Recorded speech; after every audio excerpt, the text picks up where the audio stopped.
Hey everyone, कैसे हैं सब। उम्मीद करती हूँ सब अच्छे ही होंगे। मेरे लास्ट वीडियो को आप लोगों ने बहुत सराहा, बहुत सपोर्ट किया, बहुत प्यार दिया, उसके लिए थैंक यू सो मच। मेरा जो पर्पस है कि मैं कैंसर अवेयरनेस के लिए काम करूँगी और उस इंटेंशन को आप लोगों ने सपोर्ट किया, बहुतों ने मुझे मैसेज भी किया, उसके लिए थैंक यू सो मच। इतना सपोर्ट दिखाने के लिए मेरे अंदर जो कैंसर अवेयरनेस स्प्रेड करने की जो इच्छा है, आप लोगों के इस सपोर्ट और प्यार से और ज़्यादा बढ़ गया है कि हाँ, मैं अगर वीडियोस बनाऊंगी इस रिलेटेड तो आप लोग उसको और ज़्यादा शेयर करेंगे। तो कभी किसी को अगर ज़रूरत पड़ेगी हिम्मत की या फिर कैंसर रिलेटेड कोई इन्फॉर्मेशन की, शायद से मेरे वीडियोस देख के वो इन्फॉर्मेशन उन्हें मिल सकता है। तो आज के वीडियो में आप लोगों के साथ शेयर करूंगी मेरा कैंसर स्टोरी। मतलब मुझे कैंसर कैसे डिटेक्ट हुआ, कैसे पता चला मुझे, ये सब डिटेल्स में आप लोगों से आज शेयर करने वाली हूँ। तो वीडियो को लास्ट तक ज़रूर देखें और अगर आपने सब्सक्राइब नहीं किया है मेरे चैनल को तो ज़रूर से सब्सक्राइब करें। क्योंकि वैसे तो मेरी तबीयत ख़राब 2021 से शुरू हो गया था। मेरा और एक चैनल है, यूट्यूब चैनल, जहाँ पे मैं संताली में वीडियोज़ बनाती थी। वहाँ पे मैंने मेरी तबीयत ख़राब के बारे में पोस्ट किया था एक वीडियो। तो वो 2021 में कोविड के टाइम में मुझे पेट में दर्द शुरू हुआ था। तो और मुझे थोड़ा थोड़ा ब्लीडिंग हो रहा था जो कि जा नहीं रहा था। पीरियड्स के टाइम के बाद भी ब्लीडिंग कंटिन्यू हो रहा था, मेरा कम हो रहा था। तो मैं उसके रिलेटेड मैं हॉस्पिटल गई, डॉक्टर से मैंने कंसल्ट किया, उन्होंने मेरा MRI कराया तो पता चला मुझे एंडोमेट्रियोसिस है। मतलब मेरे ओवरीज में सिस्ट भरा पड़ा है। तो उसके लिए उन्होंने बोला, सजेस्ट किया कि सर्जरी की ज़रूरत है।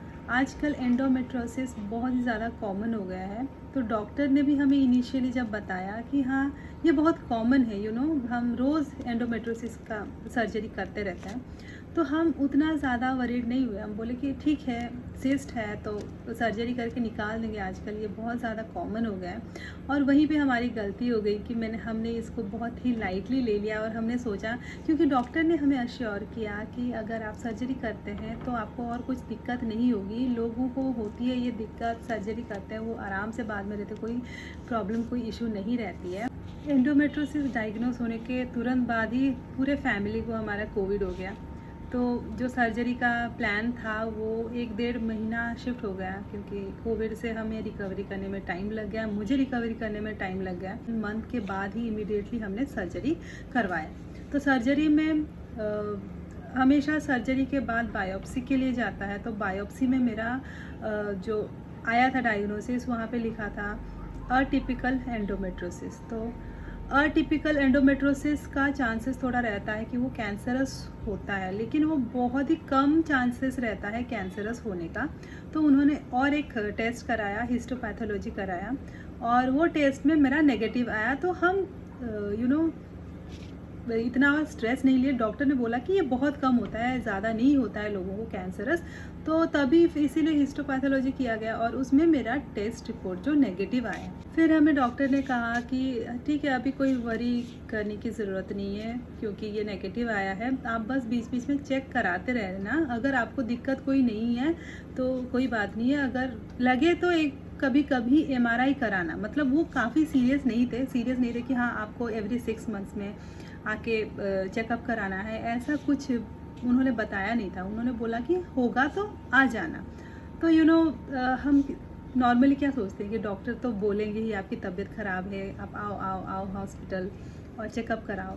तो हमने बोला कि ठीक है, अब ठीक तो हो गया है, डॉक्टर भी बोल रहे हैं इतना जल्दी ये रीअकर नहीं होगा, 4-5-6 ईयर्स लग जाएगा फिर से वापस आने के लिए। तो तब तक अगर फिर से होता है तो आपका जो ओवरी है, राइट साइड ओवरी में मेनली आपका सिस्ट हो रहा है, तो उसको हम निकाल देंगे। तो वही हमने सोचा कि ठीक है, अभी नहीं जाते हैं, तो हम तभी चेकअप के लिए और नहीं गए। फिर 2022 में मुझे फिर से दर्द शुरू हुआ। तभी पेट का दर्द नहीं, वो हिप का दर्द है, साइड वाला हिप, राइट साइड के हिप में मुझे पेन शुरू हुआ। तो पेन शुरू हुआ, हम डॉक्टर चेंज किए कि गायनाक जो बहुत अच्छे हैं हमारे भुवनेश्वर में, GSS, doctor GSS Mahapatra, Apollo hospital में है वो। तो उनके पास हम गए, एंडोमेट्रोसिस के लिए वो बेस्ट है। तो हम उनके पास गए और उन्होंने बोला कि एमआरआई करा के आओ।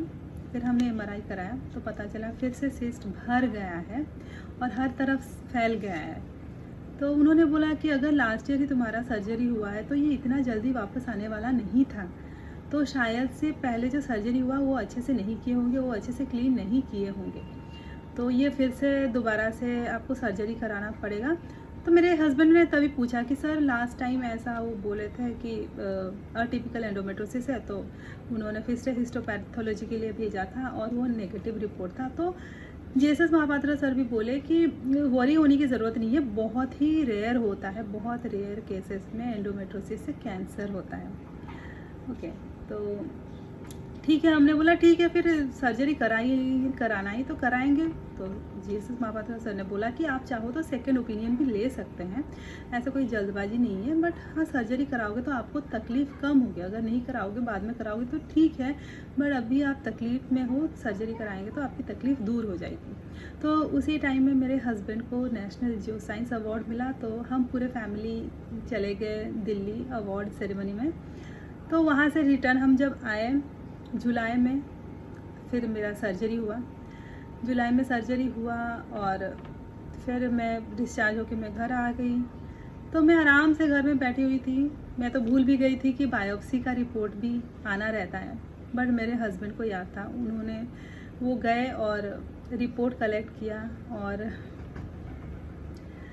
वहीं पे लिखा था क्लियरली कि मुझे एंडोमेट्रॉयड कार्सिनोमा है। वो मुझे नहीं पता मेरे हस्बैंड ने उसको वो न्यूज़ को कैसे हैंडल किया।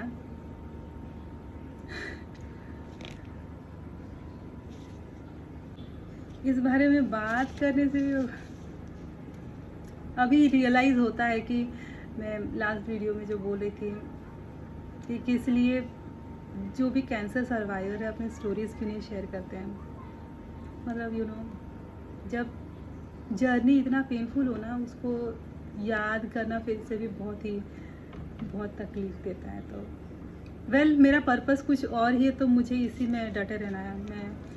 मैं इस चीज़ को मुझे अफेक्ट होने नहीं दूंगी, क्योंकि ये सारा लाइफ मेरे साथ रहने वाला है कि हाँ मुझे कैंसर था, बट बस कैंसर था, अभी नहीं है, तो मुझे डरने की ज़रूरत नहीं है। तो anyways back to my story. तो हस्बैंड घर आए एंड ही वॉज स्माइलिंग, वो हंस रहे थे।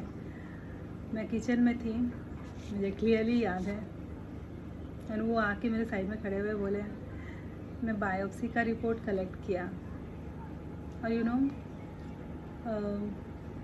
कैंसर निकला है। एंड मैं सुन के मैं हंसने लगी कि यार कैंसर कैसे हो सकता है, ऐसा कोई सीरियस चीज़ था नहीं मुझे कि कैंसर हो जाए। फिर वो भी स्माइल कर रहे थे। मैं तभी सोची कि नहीं ये पता नहीं उन्होंने ठीक से डायग्नोसिस में ही कुछ गड़बड़ है। वो जब घर आए ना, वो ऑलरेडी मेंटली रेडी थे कि हाँ अभी हमें टाटा मेमोरियल जाना है। तो वो था जो अगस्त 3 तारीख को वो रिपोर्ट लेके आए एंड 4 तारीख को हम मुंबई के लिए निकले।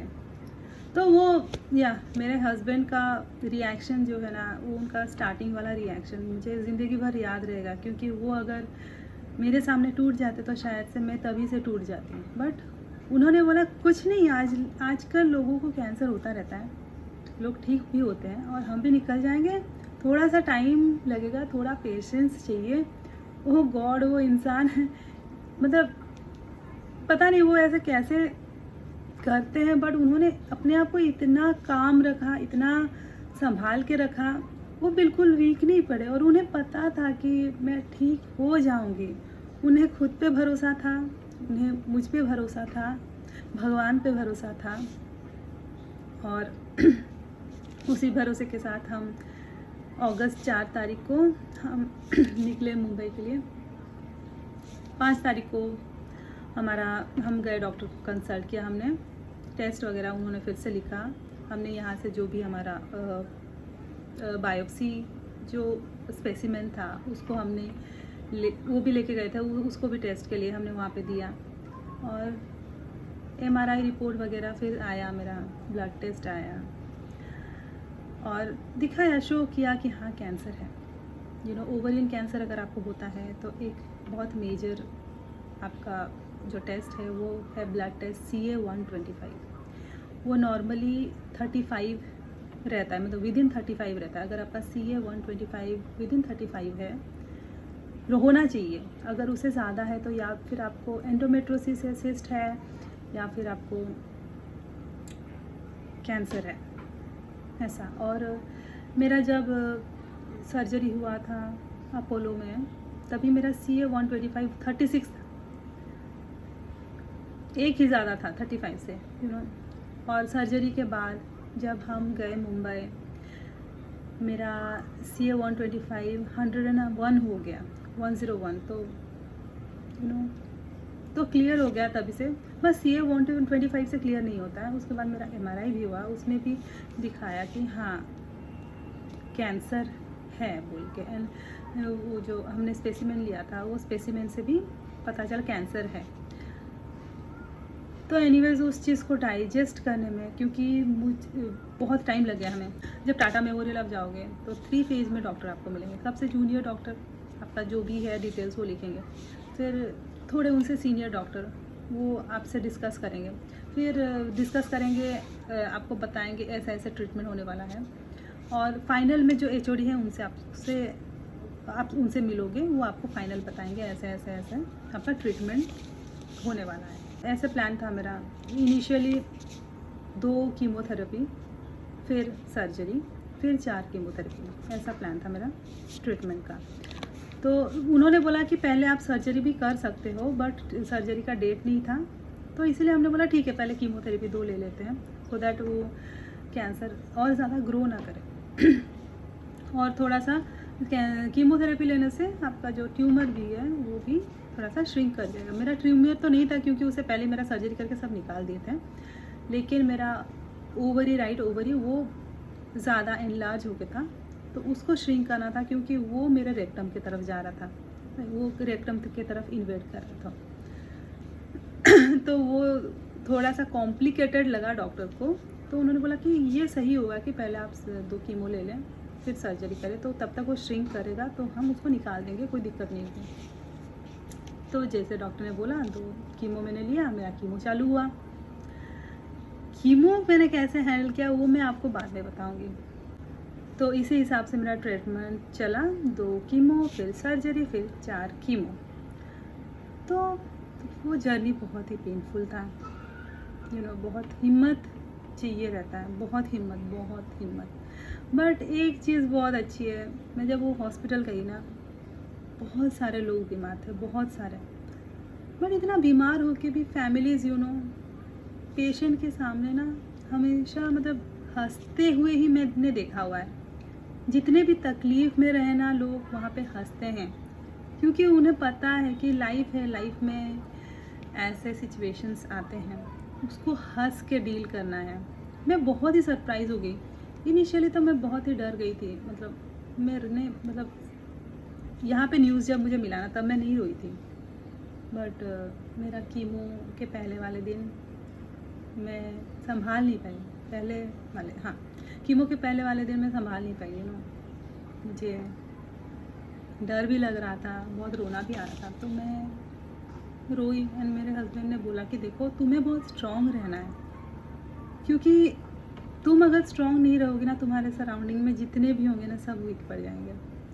और उनकी बातें मुझे ना ऐसे दिल पे लगती है, और वो दिल पे लग गई। और मैंने सोचा कि आज तक मैंने पेन तो सहा है, बहुत पेन सहा है। लड़की हो तो आप बहुत पेन सहते ही हो फिज़िकली, तो ये पेन भी मैं सह लूँगी। दिमाग का खेल है तो मैं ये पेन सह लूँगी। मतलब मेरे कीमो से पहले मैंने बहुत सारे वीडियोस देखे थे अपने आपको मेंटली रेडी करने के लिए, और ये ऐसे करते ही मैंने पूरा ट्रीटमेंट ख़त्म किया। अब इम्पॉर्टेंट बात, मैं किसको रिस्पॉन्सिबल ठहराती हूँ कि मुझे कैंसर हुआ? खुद को, क्योंकि मुझे हिंट मिला था। और एक बात, जब मैं एपिल होने से पहले मैं कंसीव नहीं कर पा रही थी, अराउंड मतलब कंसीव नहीं कर पा रही थी, मतलब 6-7 मंथ्स हमने ट्राई किया था। फिर हम डॉक्टर के पास गए तो वहाँ पे पता चला कि मुझे थायराइड है। और तभी समझ जाना चाहिए था मुझे थायराइड कैसे हो सकता है। बात ये कि आप जब डॉक्टर के पास जाते हो ना, आपको ये बताते हैं कि आपको डायबिटीज़ है, आपको थायराइड है, आपको पीसीओडी है, आपको पीसीओएस है, बट ये नॉर्मल है, आजकल सबको होता है। जब आप ये लाइन सुन लेते हो ना कि ये नॉर्मल है, आजकल सबको होता है, आप रिलैक्स हो जाते हो। ठीक है, मैं अकेली नहीं हूँ जो कि सफ़र कर रही हूँ, लोग हैं जो कि सफ़र कर रहे हैं, तो मैं इसका इतना बड़ा इशू क्यों बनाऊँ। बट आपको बनाना चाहिए, क्योंकि आपका शरीर है, आपकी तबीयत है, और आपको हेडेक लेना चाहिए कि मुझे क्यों थायराइड है, मुझे क्यों पीसीओडी है, मुझे क्यों पीसीओएस है, मुझे क्यों डायबिटीज़ है, बीपी है या एंडोमेट्रोसिस है, जिसको कि डॉक्टर्स बोलते हैं कि ये बहुत कॉमन है। वो कॉमन चीज़ आपको क्यों है, आपको खुद से क्वेश्चन करना चाहिए। ये सब लाइफस्टाइल डिसऑर्डर है, सारे के सारे, जो कि बाद में लीड करता है और मेजर हेल्थ इश्यूज़ को। तो मेरा गलती वही था, मुझे थायराइड था, मुझे तभी केयरफुल रहना चाहिए था। मैंने मेडिसिन खाया, मैं थायराइड का 50 डोज ले रही थी, थायरॉक्स 50, और बस मुझे थायरॉक्स 50 ले रही थी और मेरा वेट गेन हो रहा था और मैं ज़्यादा खाती नहीं थी और फिर भी वेट गेन हो रहा था। और मुझे लगा कि नहीं, मैं खा रही हूँ शायद से इसी वजह से वेट गेन हो रहा है। मैं खाती नहीं थी ज़्यादा, बट बाहर खाती थी। ओके, तो आप ज़्यादा नहीं खाएं, उससे कुछ फ़र्क नहीं पड़ता है। आप क्या खा रहे हैं उससे फ़र्क पड़ता है। आप अगर बाहर खा रहे हैं मतलब आप कचरा ही खा रहे हैं। तो तभी मेरे पास चांस था मैं ठीक कर पाती खुद को, लेकिन मैंने तभी नहीं किया। उसके बाद मुझे एंडोमेट्रोसिस हो गया, तभी भी मेरे पास चांस था, बट उसको भी मैंने जब डॉक्टर ने बोल दिया, डॉक्टर भगवान होते हैं, मैं मना नहीं कर रही हूँ, बट वो भगवान की हर कोई बात, स्पेशली डॉक्टर की हर कोई बात आपको नहीं माननी चाहिए। अगर डॉक्टर बोल रहे हैं कि हाँ आपको ये बीमारी है और ये मेडिसिन खा के आपका कंट्रोल में आ जाएगा और ये कॉमन है, आजकल हर किसी को होता है, नहीं, आप उसको एक्सेप्ट ना करें।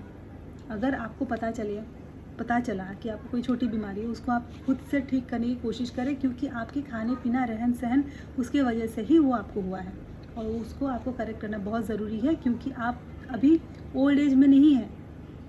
मैं बस 33 इयर्स की थी जब ये पता चला मुझे, और ये बहुत ही शॉकिंग था। मेरी बच्ची छोटी है अभी, मैं अभी नहीं मर सकती, इतना जल्दी मैं नहीं मर सकती, और स्पेशली अपने गलतियों की वजह से मैं नहीं मर सकती। तो मुझे थायराइड था, एंडोमेट्रोसिस था, और ये सब हार्मोनल इम्बैलेंस के चलते हुआ है, और हार्मोनल इम्बैलेंस आपके लाइफस्टाइल के वजह से होता है।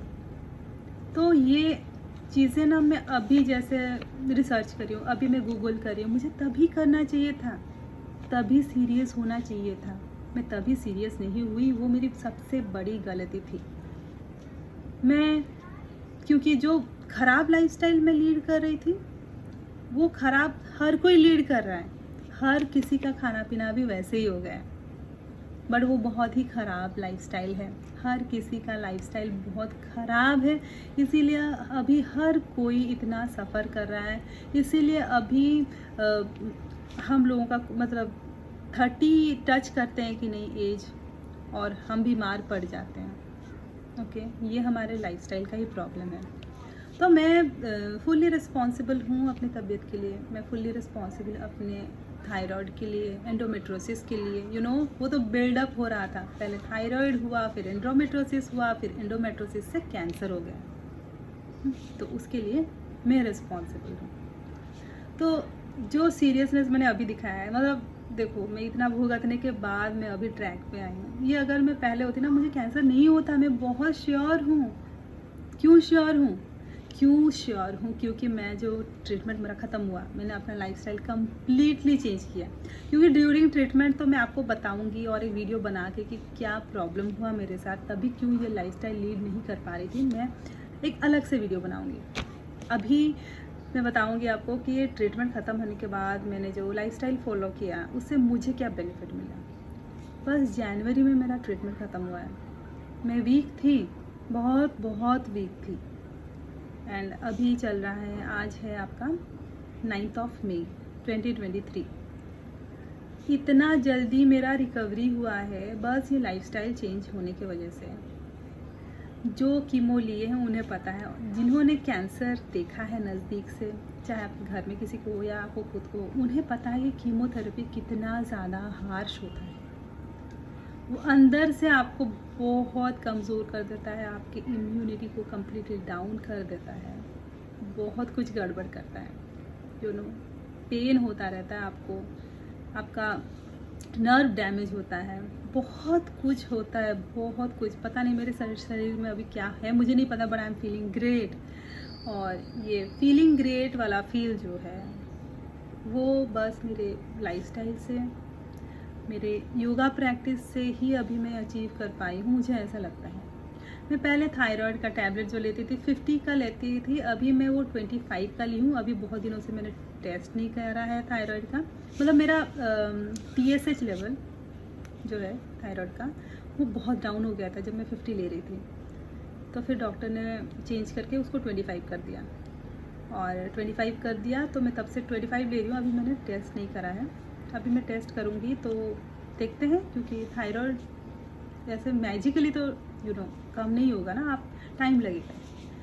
तो मुझे लगता है अभी देखते हैं, मैं टेस्ट करूँगी तो क्या रिज़ल्ट आ रहा है। अगर फिर से TSH डाउन गया तो शायद से ये 25 भी मैं छोड़ दूँ और मैं थायराइड का टैबलेट ना लूँ। तो इसके लिए मैं अपने लाइफस्टाइल को ही मानती हूँ कि अभी मैं करेंटली जो रूटीन फॉलो कर रही हूँ उसकी वजह से मुझे ये बेनिफिट मिला है। ये अगर मैं पहले की होती ना, मुझे कैंसर नहीं होता, वो मैं बिल्कुल श्योर हूँ। तो या आज का वीडियो जो है ना बहुत ही ज़्यादा लंबा है, बहुत और भी वीडियोस बनाऊंगी, क्योंकि ये जर्नी 6-7 महीने का, इतनी सारी बातें, बहुत सारी बातें, बहुत सारी सीख, बहुत सारी इन्फॉर्मेशन, नॉलेज जो है आप लोगों के साथ शेयर करना चाहती हूँ, मेरा एक्सपीरियंस शेयर करना चाहती हूँ। तो 1-2 वीडियोस में तो ये होने वाला नहीं है, तो मैं ऐसे ही बीच बीच में आप लोगों के लिए वीडियोस बनाती रहूँगी। और थैंक यू सो मच इतना सपोर्ट करने के लिए। एंड कोई भी कैंसर हो, कोई भी रिस्पॉन्सिबल आपका लाइफस्टाइल ही है। कोई भी कैंसर हो या फिर कोई बीमारी हो, रिस्पॉन्सिबल आपका लाइफस्टाइल ही है। आप अपना लाइफस्टाइल का ख्याल रखें, अच्छा खाना पीना करें, तो देखिएगा कोई बीमारी आपको छू भी नहीं सकती। और हाँ, मैं ना खुद को अनहेल्दी नहीं मानती थी, मैं रोज़ बाहर नहीं खाती थी, मैं कभी कभार खाती थी। बट किसी के शरीर में कब ट्रिगर हो जाए कैंसर सेल्स, हर किसी के बॉडी में कैंसर सेल्स होता है, बट वो ना इनएक्टिव स्टेज में रहता है, डॉर्मेंट रहता है। कौन सा चीज़ ट्रिगर कर दे आपको नहीं पता, तो आप अनहेल्दी प्रैक्टिसेस रखेंगे तो कभी ना कभी वो ट्रिगर होगा। वो नहीं होगा तो कोई और बीमारी हो जाएगी और उससे आप सफ़र करेंगे। लाइफ ना खुल के मज़े से जीने के लिए है, ना कि सफ़र करके जीने के लिए। और अनहेल्दी लाइफस्टाइल फॉलो करने में जो मज़ा है वो आपको सज़ा देगा। जो एक्चुअली में लाइफ में मज़ा है वो मज़ा आप लीजिए ना, नेचर का मज़ा लीजिए, हेल्दी खाने का मज़ा लीजिए, मूवमेंट का मज़ा लीजिए, एक्सरसाइज का मज़ा लीजिए, योगा का मज़ा लीजिए, फैमिली के साथ टाइम स्पेंड कीजिए, पॉजिटिव थिंकिंग रखिए, पॉजिटिव एनर्जी स्प्रेड कीजिए, पॉजिटिव थॉट स्प्रेड कीजिए, प्यार बांटिए। इन सब चीज़ों में ना जो सुकून है, जो मज़ा है ना, वो अनहेल्दी लाइफस्टाइल में तो बिल्कुल भी नहीं है। वो बस आपका लॉस ही लॉस करेगी। तो गाइस, आज का वीडियो बहुत ही ज़्यादा लंबा हो गया। एंड मुझे आदत नहीं है कैसे वीडियोस बनाते हैं, तो जो भी दिमाग में आ रहा है, जो भी मैं सोच पा रही हूँ, मैं उसको वीडियोस के हिसाब से आप लोगों के सामने लाने की कोशिश कर रही हूँ। क्योंकि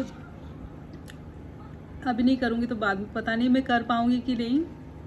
तो अभी हिम्मत किया है तो मैं अभी से ही आगे बढ़ूँगी, और इस रास्ते को मैंने अपना लिया है। तो आप लोग हमेशा मुझे सपोर्ट करते रहिएगा, ठीक है। और एक वीडियो के साथ जल्दी ही आप लोगों के सामने आऊँगी।